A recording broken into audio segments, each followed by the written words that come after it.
Alors bonsoir à tous et à toutes. Je suis très très heureux de vous retrouver à chaque fois, chaque semaine. En fait, le thème, bon, on a toujours un thème sur le couple. On essaie toujours de faire quelque chose qui est en rapport au couple. Peut-être qu'on va essayer d'expliquer aussi. Vous savez que il y a plusieurs façons de rencontrer son épouse ou son époux. Ça peut se faire soit par des rencontres, soit par le travail, il y a plusieurs manières de se rencontrer. Ouais. Après, la manière la plus objective qui soit, ouais, la plus objective, ça veut dire que le mariage c'est sérieux, ouais, c'est très sérieux. Ça veut dire que quand on est sous la choupa, on n'est pas là pour se dire tiens quelle robe je vais choisir, comment je vais me coiffer, quelle cravate je vais mettre. C'est vrai, le jour de sa choupa. Non, c'est qu'en fait ce moment il est fondamental. Il est très sérieux, fondamental, c'est-à-dire que on a eu la chance de trouver son âme sœur et de se retrouver sur le dénuptial, ouais, qui représente la shrina, la présence divine. Savoir qu'en fait on a été un jour ensemble et on a été séparés d'âmes. Les âmes étaient collées, on a été séparés pour finalement se retrouver le jour de son mariage. Mais là tout est à construire. C'est pour ça que c'est important que ce jour soit solennel et il soit pris non pas comme un folklore mais comme quelque chose qui va être le début de notre construction, notre vie de couple. Oui, c'est ça. Et donc il y a beaucoup de gdusha, beaucoup de sainteté, ouais, ce qui va être les fondations de ça, parce que si on est formel et si on est un petit peu, on va dire, on va vivre ça de façon traditionnelle, c'est pas solide, et donc après si ça va pas, on n'aura rien à perdre. Alors que lorsqu'on sait qu'on a construit quelque chose qui a une finalité en soi et qui va nous faire être des êtres entiers, ouais, c'est-à-dire qu'on va partager notre vie ensemble, partager sa vie avec son épouse et son mari, c'est un partage qui doit être éternel, et donc qui va vivre des décennies sur la terre et après pour le monde futur. C'est comme ça, dans cet esprit-là, on le vit dans la Torah. Alors c'est pour ça que je dis que c'est des moments qui sont très importants, et ne pas se tromper, c'est important aussi.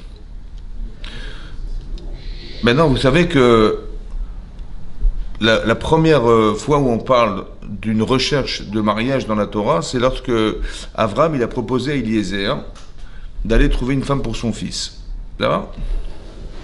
Alors imaginez-vous le contexte. Avram Avinu, c'est le monothéisme par excellence, c'est celui qui va développer le monothéisme dans le monde. On est dans un monde idolâtre. Ouais, il a un élève exceptionnel qui s'appelle Eliezer. Et donc il va demander à Eliezer d'aller chercher une femme pour Yitzhak, son fils. Maintenant, mettez-vous à la place d'Eliezer, qui entend de son maître lui demander cette faveur d'aller chercher une femme pour son fils. Un, c'est Abraham. Deux, on sait que le projet d'Abraham, c'est de construire le peuple juif à travers ce mariage.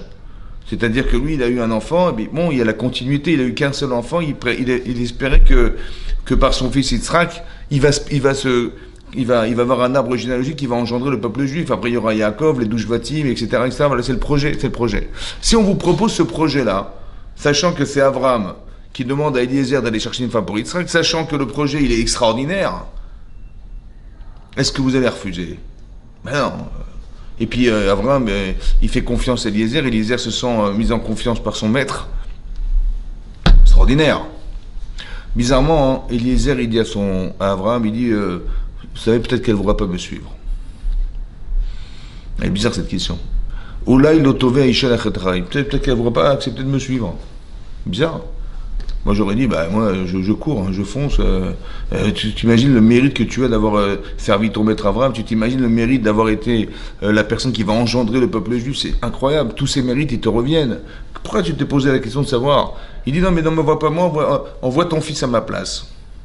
Bizarre. Vous avez compris que quand c'est pas logique, c'est qu'il y a quelque chose qui est ce qu'on appelle le parti pris. C'est-à-dire qu'il a des intérêts, Eliezer, surtout ne m'envoie pas.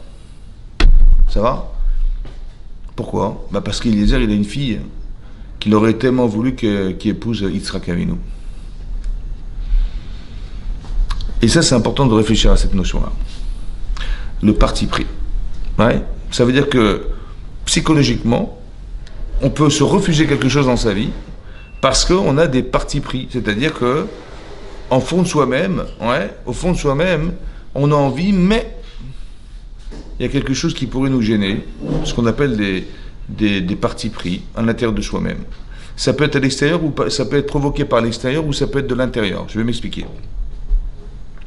C'est marqué dans la Torah, Parashat Shoftim. La Torah nous dit Al tikar shochad, n'accepte pas, toi le juge, des pots de vin. N'accepte pas d'argent.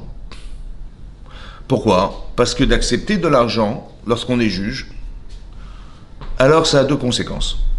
Un, dit la Torah, ça aveugle les yeux, une fois marqué des gens intelligents, une fois c'est marqué les gens des tzadikim, les yeux des tzadikim. C'est marqué Me'aver ene chachamim ou ene tzadikim, pikrim au tzadikim. Donc c'est-à-dire que tu sois religieux, ça va avoir une incidence sur toi, et que tu sois intelligent, sans être forcément religieux, ça a aussi une incidence sur toi. C'est quoi? Ça aveugle. Mais aver en hébreu, ça veut dire aveugler les yeux des tzadikim, et ça aveugle les yeux des gens intelligents. Voilà ce qui est marqué. Deuxième conséquence, mesalef d'ivrei tzadikim. Dit le verset, ça déforme, ça détruit, ça détériore des paroles justes. Ça veut dire qu'on reçoit un message, on va détériorer le message, c'est-à-dire on va essayer de le mettre dans l'intérêt de soi. C'est ça, déformer un message. Donc ça a deux conséquences. Un, ça aveugle. Deux, c'est déformateur de réalité. Voilà ce qui est marqué. De recevoir de l'argent, le type il lui donne 30 000 euros, il peut dire écoute, tu me fais mon jugement, tu m'arranges ça. Ouais, et bien cette conséquence, c'est quoi la conséquence? C'est que il y a une forme de parti pris qui fait qu'il est aveugle. Aveugle, ça veut dire qu'il ne peut pas voir. Il ne peut pas voir. Il ne peut pas voir ce qu'il va le condamner, il ne peut pas voir ce qui pourrait le remettre en question, il ne peut pas avoir. Mais aver, ça veut dire qu'il est aveugle des conséquences dramatiques qui pourraient être celles de l'accuser et de le condamner. Il ne peut pas. Il ne peut pas voir. Ou bien il va voir. Il va s'arranger. Ça va? Il va s'arranger avec les jugements, avec les lois, avec la... Ça va? Il va trouver des vices de forme, il va trouver... Mais ça lève. Il ne va pas chercher la vérité. Il va chercher à détourner en fonction des intérêts qu'il a reçus, de permettre à cette personne d'être dédommagée, de ne pas être inculpée. C'est ça. Voilà ce qui est marqué dans la Torah. Ce qui est intéressant, c'est de comprendre comment c'est possible qu'on devienne aveugle. On ne peut pas voir. La fille, elle est tombée amoureuse de quelqu'un, elle est follement amoureuse de lui, tu peux rien lui dire. Le type, il est follement amoureux de cette femme, tu peux jamais critiquer, tu peux jamais dire quoi que ce soit, tu t'es toujours trompé, vous avez compris comment ça marche. C'est avec la fille, elle va dire, mais vous connaissez pas mon futur mari, il est super, et machin, mais si au moins vous l'aviez une fois rencontré, machin. Je dis, oui, mais on le connaît, ça va pas du tout, ça n'a rien à voir avec toi, mais... Et la fille, elle va rien savoir. Et le garçon, pareil, il va toujours chercher des arguments, ouais, il va prendre le risque, ou elle va prendre le risque de se marier, en sachant que des gens, ils pourraient penser que ça pourrait pas coller. Mais quand tu prends au sérieux ce que tu vas faire, c'est de te marier. C'est pas que tu vas acheter une voiture, il y a un vice de forme, c'est pas que tu vas acheter et que tu vas changer ta voiture ou tu vas te faire rembourser. Là, on parle de mariage. Et ce qui est bizarre, c'est que l'enjeu n'en vaut pas la chandelle. Le type, on lui dit, écoute, c'est pas pour toi cette fille, ou le garçon, machin, t'as vu la famille, t'as vu la personne n'écoute pas, elle est aveugle. L'amour rend aveugle. Voilà. Essayez de comprendre ce phénomène, et après on va essayer d'extrapoler pour voir comment ça se retrouve un peu autre part dans la vie. En fait, le principe, il est comme ça. Il ne peut pas y avoir de réflexion sans intéressement.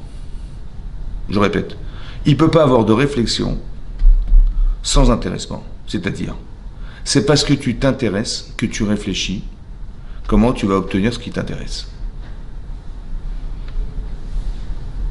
Mais si ça ne t'intéresse pas, tu ne vas pas réfléchir.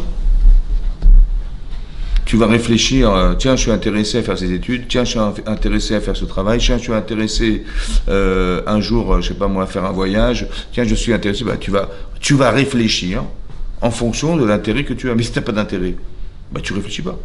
Ça veut dire que la base de la pensée, c'est au départ une volonté qui se transforme en désir, et ce désir se transforme en réflexion. On a rêvé de mettre le pied sur la Lune. On avait envie de fabriquer une fusée qui nous permet d'arriver sur la Lune. Mais c'est un projet gigantesque, qui est incroyable, parce que d'arriver à imaginer qu'on va mettre un astronaute sur la Lune, ça va? Eh ben on a réussi à le faire. Hein. Ça veut dire qu'on a inventé une machine qui va nous permettre d'arriver avec les matériaux, la vitesse, tout ce que vous voulez. On a préparé les astronautes. C'est incroyable ce qu'on a réussi à faire, mais parce qu'on avait envie. C'est parce que tu as envie que tu vas réfléchir et trouver des solutions à la complexité d'arriver à mettre un homme sur la Lune. Mais c'est parce que tu as envie. Donc la base de ta pensée, la base, la source, l'origine, c'est le désir. C'est parce que tu désires que tu penses. Ça va? L'avantage, l'inconvénient, l'avantage, c'est que si ton désir est très puissant, tu t'arrêteras jamais tant que tu n'as pas assouvi ton désir. Ça va? L'inconvénient, c'est que ton cerveau, il est subordonné à ton désir. Ça veut dire quoi? Ça veut dire que, dans l'exemple du juge, il t'a donné 30 000 euros. Bon, est-ce que tu as envie de le condamner? Non. Est-ce que tu as envie de lui rendre l'argent? Non plus. Est-ce que tu as envie d'être ridicule? Non plus. Est-ce que tu as envie qu'il puisse te dire, mais c'est quoi ce juge là? Je lui donne 30 000 euros, il n'a rien pu faire. Tu as envie ou pas? T'as envie ou pas? T'as pas envie. Si t'as pas envie de le condamner, ton cerveau, il va pas chercher l'information que tu n'as pas envie de savoir. Alors il va être aveugle. C'est-à-dire que le cerveau étant subordonné au désir, de base, quand j'ai envie, je vais très loin dans la pensée parce que j'ai envie de savoir, mais quand j'ai pas envie, mon cerveau n'ira pas chercher une information qui me dérange. Ça s'appelle aveugler. Je n'ai pas envie d'imaginer que cette fille, elle va pour moi.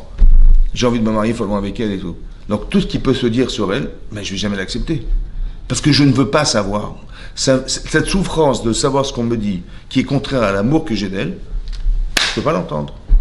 Je n'ai pas envie d'entendre. Parce que de le savoir, c'est une souffrance. Ça veut dire une séparation, ce que je ne veux pas vivre. Donc, je ne peux pas l'entendre. Vous avez compris ou pas?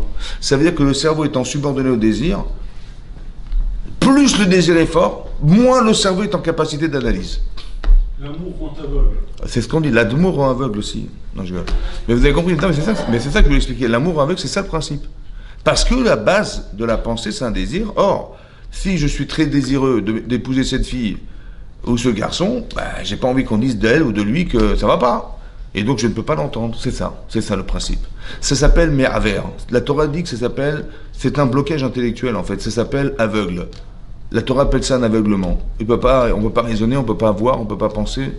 Parce qu'on peut pas imaginer, on peut pas envisager, parce que c'est impossible. De le savoir, c'est une souffrance. Et c'est contraire au désir, vous avez compris? Donc ça peut pas se coordonner avec la pensée, c'est impossible, c'est le contraire. Vous avez compris? Et donc je refuse. Ça va, vous avez compris ça? C'est ça. Ou alors, j'entends, mais on va s'arranger. Ça va? Mais ça veut dire que c'est déformateur de réalité. C'est bon? Ça, c'est quand je reçois de l'argent. Je reçois du pouvoir. Vous avez compris qu'il y a des gens qui ont des pouvoirs extraordinaires, des hommes politiques, des dirigeants de ce monde, mais ils sont aveugles. Ça veut dire qu'ils ne peuvent plus, ils sont plus forcément capables de réfléchir parce que le désir de conserver ce poste, ce projet, ce machin, il est tellement puissant, tellement fort, qu'ils peuvent pas voir. Nous, on peut voir cette réalité parce qu'on n'est pas parti pris de ce qu'eux pensent, mais eux, ils sont en incapacité, quasiment en incapacité de voir. Et donc, ils vont toujours défendre leurs intérêts parce que, impossible, vous avez compris?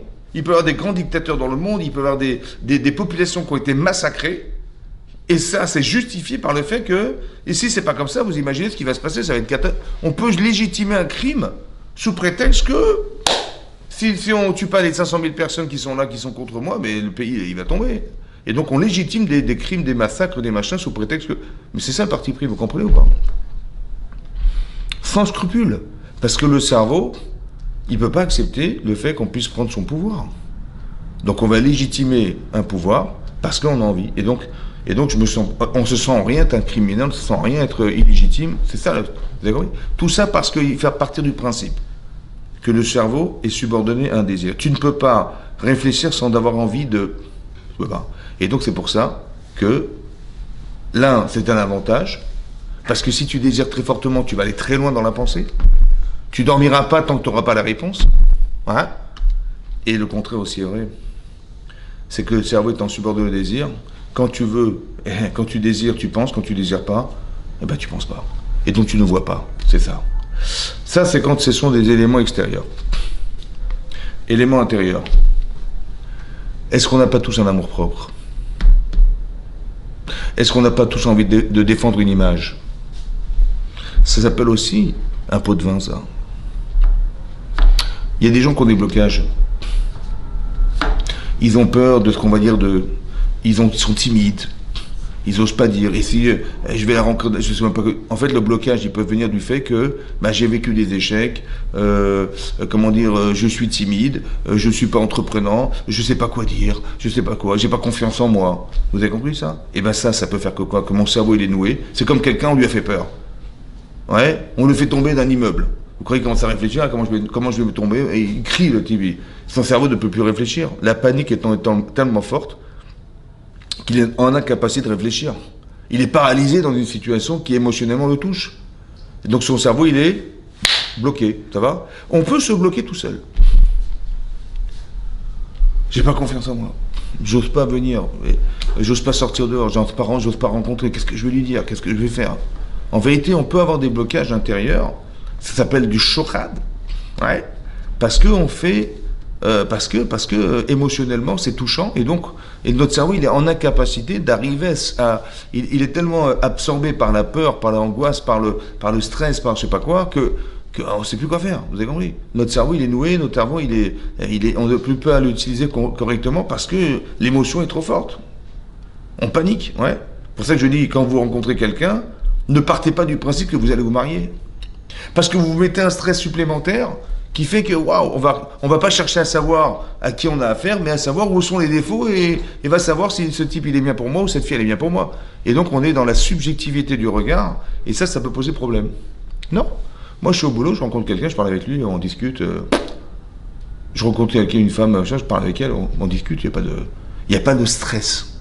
Je suis là pour rencontrer. Si ça marche, tant mieux, si ça marche pas, on va faire un tas. Mais je veux dire, je me rajouter une pression supplémentaire qui risque de faire que je me sens mal. Ou du moins, je vais pas être moi-même. J'ai pas envie. Vous avez compris? Plus tu mets une pression sur la situation, plus ton cerveau il est bloqué, plus tu n'apparais pas comme la personne épanouie qui est la tienne, en fait. Ça va? Parce que tu t'es mis une pression. Parce que tu as... Oui? C'est ce que la Gemara dit. Il y a une Gemara dans tout vote. Dafkoufé la Gemara dit la chose suivante. Demande la Gemara Maï Shochad. Il y a marqué dans la Torah qu'on ne doit pas accepter des pots de vin. En hébreu, ça s'appelle shochad. Demande la Gemara, mais pourquoi on a choisi ce mot shochad? Ouais, pourquoi shochad? Pourquoi ce mot shochad? La Gemara répond, shochad, she'uchad. En hébreu, ça veut dire, il fait un. She'uchad. C'est-à-dire que tu reçois de l'argent de quelqu'un, tu fais un avec lui. Tu es amoureux d'une fille, tu fais un avec elle. Faire un, ça veut dire quoi? Que de la même manière que moi, je ne peux pas me condamner. Alors je ne vais pas condamner. Je ne vais pas accuser. Je ne vais pas analyser. Parce que je fais un. Ça va? C'est-à-dire le fait de recevoir, shochad, chez uchad. On fait corps avec la personne. J'ai reçu de l'argent, je suis juge, je ne peux pas le condamner, c'est pas possible. Parce que lui et moi, on fait un. Vous avez compris? Donc le fait qu'on fasse un, c'est un désavantage dans la mesure où on ne peut plus être objectif. De la même manière qu'on n'est pas avec soi-même, on ne peut pas être les autres.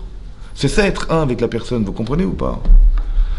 C'est pour ça qu'il faut savoir qu'il y a une forme de shochad intérieur, une forme de shochad extérieur. Une fois, la Gemara raconte un peu une histoire. Il y avait un rav qui s'appelait Rabbi Ishmael. Et ce rav, pour montrer la subtilité, la finesse de l'influence qu'on peut recevoir des autres. Donc ce rav, il était juge. Et il avait des terrains à lui qui lui appartenaient, et il vivait du travail de ces terrains. Ça va? Mais pour ça, il avait un métayer, c'était quelqu'un qui travaillait chez lui, donc il était payé en nature. Ouais, il prenait un tiers de la récolte, et il récupérait un tiers des récoltes. La Gemara raconte que son métayer, tous les vendredis, il lui amenait des paniers de fruits qui appartenaient à ce rave. Mais il lui apportait lui-même, ça va? Il dit voilà vos paniers, voilà vos paniers. Alors lui, il s'est servi en nature et il donnait au rave en nature ce qui lui revenait, c'était sa récolte, ça va? Seulement, il était lui payé en nature, le métayer en nature. Et une fois, au lieu de venir vendredi, il est venu jeudi. Et qu'est-ce qui s'est passé? Il a dit pourquoi tu es venu jeudi? Il dit voilà vos fruits, je vous amène vos fruits. Il dit mais quoi? Il dit voilà, j'ai un jugement, j'aurais aimé que vous soyez mon juge. Il dit je peux pas te juger. Il dit pourquoi? Parce que tu m'as amené mes fruits jeudi au lieu de vendredi. Il dit bon, c'est pas grave, trouve-toi un autre juge, c'est pas grave. Et Rabbi Ishmael, le jour où il y a eu le jugement de son métayer, il était dans les couloirs là-bas, il se baladait, Et il entend son métier dire ça et ça et ça et ça. Il dit, pourquoi il dit ça? Il aurait dû prétexter comme ça, il aurait gagné le jugement s'il avait prétexté ça, plutôt que de dire ça. Et il s'entend dire. Mais pourquoi il a dit ça? Il aurait dû dire comme ça. Et là, il a fait un raisonnement a fortiori. Si déjà, cet homme, il m'a apporté mes fruits, seulement au lieu de les amener jeudi, jeudi, me amener vendredi, me amener jeudi. Juste parce qu'il a devancé un jour. Vous imaginez? Ça suffit pour m'influencer. Alors le reste, ça veut dire qu'on peut être très influençable. Comme la Gemara raconte, il y avait un arabe, il arrivait en barque. Et l'autre, il était mal embarqué. Hein. Non, je gueule. Et donc il arrive en barque, il y a un monsieur qui vient, il lui tend la main pour lui dire, je vous sors de la barque. Ok, donc il lui tend la main, il sort. Il dit, voilà, bonjour, voilà, je voulais justement vous dire que j'ai un jugement, j'aimerais bien que vous m'aidiez. Il dit, je peux pas tu m'as tendu la main, je peux pas être ton juge parce que tu m'as tendu la main. Ça veut dire, vous imaginez, il a tendu la main, il a juste tiré de la barque, ça suffit pour influencer la personne. C'est incroyable. Ça veut dire qu'on voit une chose importante ici. On voit que tout peut être source d'influence. C'est pour ça que c'est important que de savoir qu'il faut faire un travail sur ça. Faire un travail sur ça, c'est-à-dire, il faut avoir confiance en soi. Il ne faut pas vivre avec le regard des autres. Parce qu'il y a beaucoup de gens qui disent, non, on ne fait pas rire, qu'est-ce qu'ils vont dire les gens, qu'est-ce qu'ils vont penser les gens de nous, c'est-à-dire que tu ne vis plus ta vie, quoi. Tu es tout le temps subordonné à ce que les gens diront de toi, à ce que penseront de toi les gens, etc. Donc tu n'es pas libre. Et donc tu risques de venir et dire, non, mais qu'est-ce que je vais dire et comment je vais faire, et si je parle mal, qu'est-ce qu'elle va dire, et si je me bégaye, qu'est-ce qu'elle va dire, et tout. Bah, si tu n'as pas confiance en toi, tu fais peur. Hein. Vous avez compris? Donc c'est pour ça qu'il faut être indépendant. Cette indépendance, ça veut dire quoi? Comment on développe son indépendance? Le cerveau, il sert à deux choses. On a dit que le cerveau, il va raisonner en fonction du désir qui va l'animer au départ. Ça va? J'ai envie de changer de recette, ben, je vais chercher des livres de recettes. Ouais. J'ai envie de faire des gâteaux, ben, je vais chercher des livres. J'en ai marre de manger des petits pois, ça fait une semaine qu'on fait que des petits pois, je vais changer, tiens, on va faire autre chose. Et donc j'ai envie. Je vais sortir de la routine, j'ai envie, alors je vais chercher d'autres recettes. J'en ai marre du boulot, machin, je vais prendre un peu de vacances, etc. Donc j'ai envie, donc je vais chercher sur Internet une destination et voir combien ça coûte et où est-ce que je vais voyager, où est-ce que je trouve un hôtel. Mais parce que j'ai envie. Bon. Et donc je vais chercher parce que j'ai envie. Maintenant, ce qui est intéressant, c'est comme ça. Le plaisir, il est le moteur de l'animation. Maintenant, tu peux quoi? Et ton cerveau, il va servir à réaliser ton désir. Maintenant, ça dépend. Si ton désir, il est juste, super.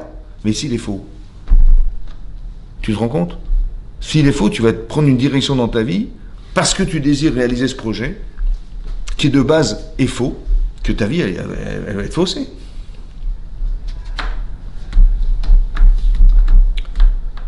Donc, il faut faire autre chose. Ton cerveau, il ne sert pas simplement à réaliser ton désir. Par exemple, tu as faim. Bon, ton corps, il a faim. Mais ton corps, il ne sait pas quoi faire. Alors ton cerveau, il dit, va t'acheter un sandwich.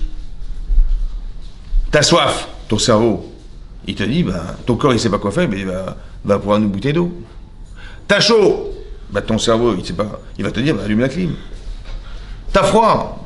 Tu trembles. Ton cerveau, il dit, la solution, c'est de mettre un pull. Ça va? Ça veut dire que ton cerveau, il connaît.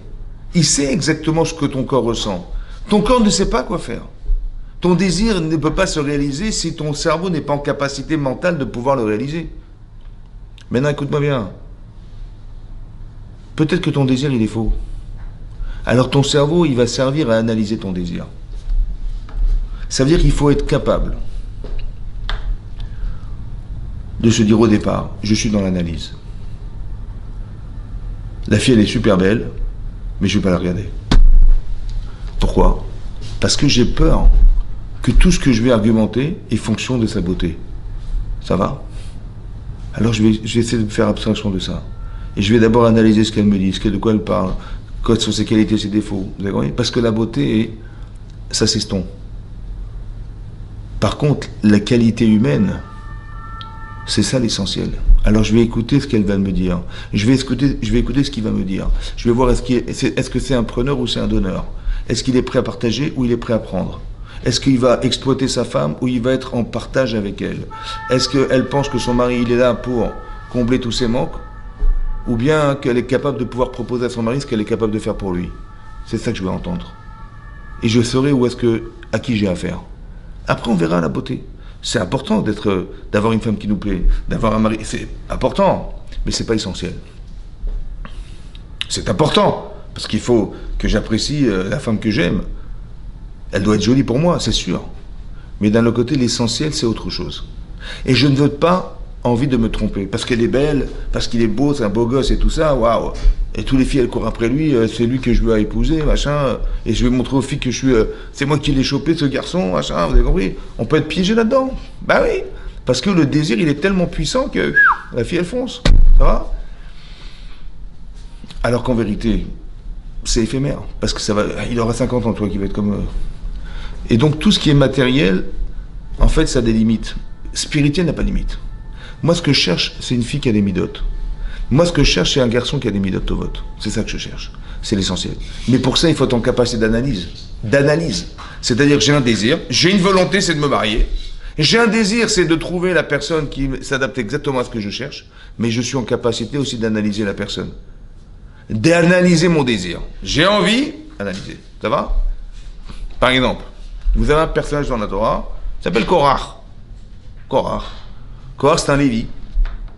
C'est un Lévi, il a une famille prestigieuse, son cousin germain, c'est Moshe Rabbeinu. Cousin germain, c'est-à-dire que les pères sont frères, prestigieux. Il a un autre cousin, s'appelle Aaron Cohen. Qu'une famille exceptionnelle. Il a une richesse énormissime. Parce que Yosef Hatzadik, il avait caché 3 trésors, et il a trouvé un des trésors que Yosef, il avait caché en Égypte. Il avait 300 ânes qui étaient chargés de clés, et chaque clé, c'était des trésors entiers. 300 ânes. Il était milliardaire. Il avait tout pour lui. Maintenant, le problème, c'est qu'il avait rêvé d'une chose. Il voulait être le chef de la tribu des Lévis. Ce qui lui revenait de droit, selon lui. Pourquoi? Parce qu'il s'est dit comme ça, il s'est dit, voilà, mon père, il s'appelait Issar, son père, mon grand-père s'appelait Kehat, et Kehat était le fils de Lévi, qui était le fils de Yaakov Avinu. Vous imaginez? Donc il y avait Yaakov, il a eu Lévi, Lévi a eu Kehat, et Kehat a eu 4 enfants. Et parmi ces 4 enfants, il y avait mon père, comme ça dit Korach. Bah, c'est vrai que le premier enfant né de Kehat, c'était Amram, le père de Moshe et de Aaron à Cohen. Ouais. Donc il a trouvé logique que Moshe soit roi d'Israël et son frère Aaron Cohen Gadol, c'est logique. Mais le deuxième enfant de Kehat, c'est mon père. Il s'appelle Itzar. Donc j'étais censé être j'écoute, Moshe va me dire, c'est toi le chef de la tribu des Lévis. C'est logique. Sur le plan familial, il y a une affiliation directe. C'est ça qu'il avait pensé. Donc ça revenait de droit. Ça va? Qu'est-ce qui s'est passé? Finalement, il n'a pas été nommé chef de tribu, c'est son petit cousin qui a été nommé Elisabeth Ben Uziel. Ça va?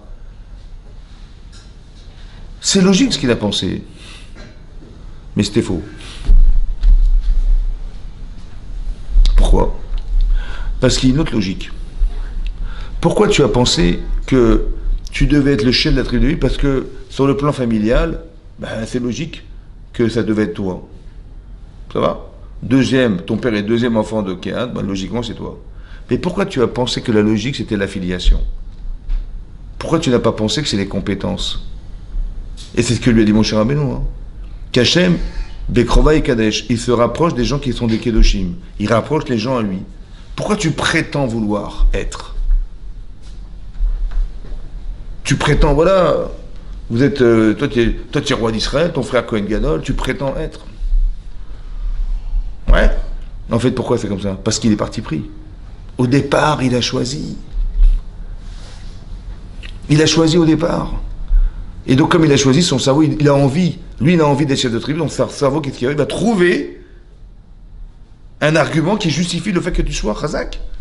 Si t'es bête, tu vas rien trouver. Mais si t'es intelligent, malheureusement, tu vas croire que ton cerveau, il va trouver des solutions pour que tu retombes sur tes pattes. C'est-à-dire que tu vas être le chef de la tribu Lévi. Ouais, j'ai trouvé l'affiliation. C'est pas forcément juste, j'en sais rien. Vous avez compris ce qui se passe? Que quand on est parti pris, ça veut dire que le cerveau, il est subordonné à un désir. Subordonné. Ça veut dire que mon cerveau, il peut me tromper sous prétexte que je désire. Alors je dois avoir une capacité d'humilité. Et de me dire, et des mounas. C'est-à-dire, en fait, on n'est pas maître de la situation. C'est pas nous qui décidons.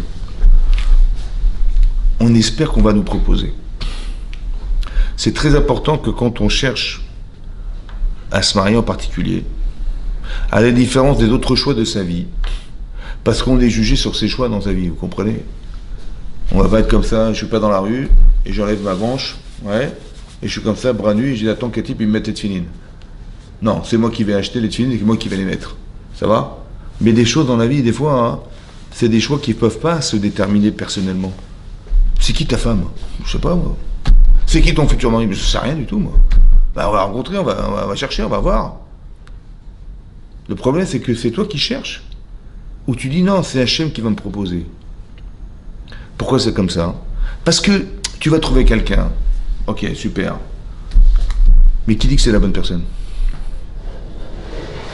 Ça sert à rien.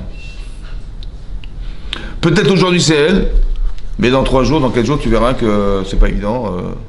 Dans 1 mois, dans 2 ans, dans 3 ans, pour ton mariage, on ne sait pas. On sait pas. Personne ne peut garantir, c'est une chose qui n'est pas dans mes mains.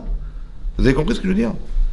Quand tu peux faire des choix dans ta vie, ah ben bien sûr, c'est ce que vous allez faire, c'est ça qui on va te gratifier d'avoir fait le bon choix et on va te condamner d'avoir fait le mauvais choix. Toute la vie est faite de choix, c'est comme ça. Tu vas construire ta vie sur des choix personnels. Mais là, tu peux choisir là. Tu peux dire c'est elle, tu peux dire c'est lui, t'en sais rien du tout. T'en sais rien, pour l'éternité, mais d'où je sais moi, d'où. Il n'y a rien marqué sur elle, il y a marqué sur lui. Alors, Hachem, il a fait 2 choses. Que le hasard. Mais il faut que tu sois prêt. Il faut que tu sentes que tu n'as pas forcément, comment vous dire, il faut se sentir comme si que c'est pas des choses sur lesquelles on peut penser qu'on va décider. On nous propose, et après j'analyse. Et j'espère que c'est la bonne. Un peu comme Eliezer qui a prié Hachem pour lui proposer de rencontrer la femme d'Israël. Il n'a pas dit je vais la trouver. Il a prié pour qu'on lui propose. C'est une invitation à demander à Hachem de nous proposer notre zivug. Et ça, c'est plus fiable que d'aller chercher soi-même. Ça veut dire que je vais chercher, bien sûr, mais je suis dans l'esprit de trouver quelqu'un. Je veux me marier, je veux trouver quelqu'un. Après, je laisse à Hachem le choix de me la proposer. Ça va? Plus je me sens dans l'incapacité de le faire, plus je lui laisse la place à lui de le faire. Parce qu'il y a des choix qui peuvent se faire par nous, mais il y a des choix impossibles. Et moins la possibilité physique elle est prête à être, et plus c'est du ressort d'Hachem de le faire. Vous avez compris? C'est comme on se retrouve devant la mer Rouge, on a à droite à gauche c'est le désert, et devant je vois les Égyptiens arriver sur moi. Qu'est-ce que vous voulez qu'on fasse? Ben, tu veux te battre, tu ne sais pas te battre, tu rentres dans le désert, ben, c'est un endroit hostile à la vie, et dans la mer tu vas nager jusqu'où? Ça veut dire que la solution elle est nulle. Zéro possibilité. Zéro possibilité. Zéro. Alors qu'est-ce que tu fais dans ces cas-là? Bah, soit tu attrapes un ulcère. Bah oui, parce que tu vas besoin de faire. Soit tu dis, bah c'est pas de mon ressort. Hachem, il le sait que je peux pas nager. Il le sait que je peux pas vivre dans le désert. Et il sait que je peux pas me battre. Alors pourquoi il a proposé? Pourquoi proposer à Hachem d'être en étau dans une situation dans laquelle il n'y a pas de solution? C'est pour que tu fasses appel à lui. Quand tu peux faire, il faut faire. Mais quand tu peux pas faire, ben dis, ah, justement, je suis angoissé parce que je peux rien faire. Mais justement, c'est l'inverse. C'est une invitation à le laisser faire. Quand tu peux faire, fais-le. Mais quand tu peux pas faire, qu'est-ce que tu fais? Ben tu le laisses faire. Et là, tu te plies à lui. Et tu te dis, c'est toi qui vas me proposer, c'est toi qui vas trouver. C'est toi qui vas me faire rencontrer. La fille, elle peut être à 200 km ou elle peut être à 50 cm. Le garçon, il peut être à 300 km, il peut être à 50 cm. Mais ça dépend aussi de ça. Oui. Et quand tu verras ça, quand tu auras demandé à Hachem et tu verras que tu rencontreras ta femme, quand tu vas demander fortement à Hachem et tu vas rencontrer ton mari, tu te rends compte, la reconnaissance, elle est énorme. Mais Hachem, il a besoin de cette reconnaissance. Parce que c'est ça qui va faire le lien. C'est ça qui va créer ce lien avec Hachem. Mais ça, il faut avoir un peu d'émouna. Pour ça, il faut avoir un peu d'objectivité. Et par ça, il faut se sentir prêt. Ça va? Parce que Hachem, il veut même proposer, mais si tu n'es pas prêt, tu vas échouer, c'est dommage. On va proposer, il va échouer, non, alors on préfère attendre. Ça va? C'est pour ça que c'est important un peu de développer sa personnalité, c'est important d'avoir un peu de charisme, de présenter quelque chose, d'avoir les moyens de ce qu'on recherche. Vous avez compris? Ça fait partie la fille, elle va pas épouser quelqu'un qui a rien, ou qui a aucune personnalité, ou qui a rien à défendre, à moins qu'elle ait rien à défendre aussi, je veux dire, mais on a tous envie de quelqu'un de qui on est fier. Alors sois cette personne de qui on sera fier. C'est ça qu'on veut. Ouais. Parce que l'influence, elle est positive. Et ça, c'est pas grave. Mais le contraire est faux. C'est-à-dire que si on a des désirs, matérialistes, des désirs corporels, comme ça peut arriver malheureusement, les filles elles se font rouler comme ça. Hein. Moi je connais une fille comme ça, elle s'est fait avoir la pauvre. Une fille, elle a fait de chouva dans les cours, et elle est tombée amoureuse d'un type, et le type il a dit, bah écoute, je suis en Israël, tu vas me suivre, sinon on arrête. La fille elle dit, bah elle a tout abandonné. Elle a tout abandonné, elle est partie en Israël, elle le rejoindre. Et elle était sûre qu'ils allaient se marier. Et ils étaient amoureux tous les deux, ils allaient se marier. Et malheureusement, ils ont fait la bêtise de coucher ensemble. Et madame, elle tombe enceinte. Elle tombe enceinte. Et qu'est-ce qui s'est passé? Parce que, évidemment, ça a tardé. Après, malheureusement, ils sont tombés là-dedans. Elle tombe enceinte. Et le type, il dit, mais attendez, mais moi, je veux pas marier, moi. Et puis le bébé, je veux pas de ce bébé. Il faut que tu l'enlèves. Wow. Et elle était sûre que c'était lui. Vous avez compris ce que je veux dire? Qu'est-ce que tu donnes? Le type, il voulait la draguer, il voulait coucher avec elle, tout ce qu'il voulait, il s'en foutait du reste. Vous avez compris? Et il lui a fait miroiter, bien sûr, le mariage. Et elle était sûre des projets communs. Et malheureusement, c'est comme ça. Parce qu'on a mis en avant le désir avant la réflexion. Lo taturu achare levafrem, ve'achare enechem. Ne vous détournez pas après votre cœur et après vos yeux. Non, il fallait dire l'inverse. Il fallait dire d'abord j'ai vu, après j'ai eu envie. Oui, non. On dirait que le passouk il est inversé, il s'est trompé. Il y a marqué ne vous détournez pas après votre cœur avant de penser à vos yeux. Non. C'est pas parce que tu vois que tu désires. C'est parce que tu désires que tu cherches à voir. Si tu as envie de fumer, tu cherches le tabac. C'est parce que tu dis, tiens, il y a du tabac. Non, c'est parce que tu as envie que tu cherches à voir. C'est pareil, vous avez compris? Il faut pas que ce désir-là, il faut que tu sois capable de maîtriser ton cœur. Moi, je couche avec personne, moi. Je garde ma cache-rouge, je garde ma gdoucha. Le type, qu'est-ce qu'il espère quoi? Tu crois que tu rêves, quoi? Je suis pas à moi, moi. T'as compris? Le type, il a eu son truc, il est content. Okay, après, elle est enceinte, c'est son problème. Vous avez compris ce que je veux dire? C'est ça qui est grave. C'est pour ça que je dis qu'il faut prier Hachem de tomber sur un tzaddik ou une tzadikette, hein, parce que on peut tomber de haut. Hein. Et aussi de considérer que le mariage, c'est très très important, c'est fondamental. La vie de célibataire, c'est une préparation au mariage. C'est une préparation, c'est une prépa à la vie, en fait. Donc on se prépare, mais à un moment donné, il faut commencer. Sa vraie vie, elle va se passer quand? Elle va se passer en couple. Sa vraie vie, en couple, en famille, c'est ça la vraie vie. La vraie vie, elle est là. La vraie vie, elle est là. Tu vas passer X ans avec tes parents, et à un moment donné, tu vas passer 3 fois plus avec ta femme et tes enfants, et ton mari. Mais c'est ça la vraie vie, elle est là la vraie vie. Mais ça, il faut avoir conscience de ça, il faut vraiment le désirer profondément pour que les choses, ce soit un projet qui se réalise. Et quand il se réalise ce projet, évidemment, on rentre dans l'objectif. Mais ça, il faut que ce soit une grande kedusha. Parce que le conflit intérieur qui pourrait faire que on va rentrer en difficulté d'exister ensemble, il va exister, je vous rassure, parce qu'on est bien différents. Mais quelque part, il faut aussi comprendre qu'il faut un contrebalancement de ça. Il faut que ça soit contrebalancé par un autre désir. Ça va? Et c'est ce autre désir qu'il faut développer. Ça va? Donc, plus il y a de la kedusha, plus je sais ce que j'ai à perdre, et donc je tombe pas, vous avez compris? Pourquoi vous croyez qu'on fait un grand repas pour les mariages? Pourquoi on prend des vidéos, la musique? Pourquoi on fait tout ça? Pourquoi les Mazal Tov pourquoi faire? Parce qu'en vérité, on est rassuré d'avoir épousé. On a entendu les Mazal Tov, on a encore l'album des photos, on a encore tout ça. Mais pourquoi faire? Pour contrebalancer un autre désir inversé qui serait celui de se séparer. Si j'ai rien à perdre, je peux me séparer. Mais si j'ai à perdre, parce que vous voyez, je vois encore le Mazal Tov et les photos et les machins, on m'a rassuré, ce plaisir corporel, en fait, il est très puissant, il peut contrebalancer un plaisir inversé qui serait de se séparer. Non, je ne veux pas me séparer, je vais continuer, je vais solutionner parce que j'aime, parce que j'ai encore le souvenir de cette femme, de ce mari. Et donc c'est ça qui fait qu'on arrive à tenir. Parce qu'une émotion refoule une émotion. Mais s'il n'y a pas d'émotion, l'émotion inversée, elle va balancer la première connaissance. pour ça qu'il faut être clair dans ce niveau. Chazak, messieurs, dames, Chazak ou Baruch, merci d'avoir suivi.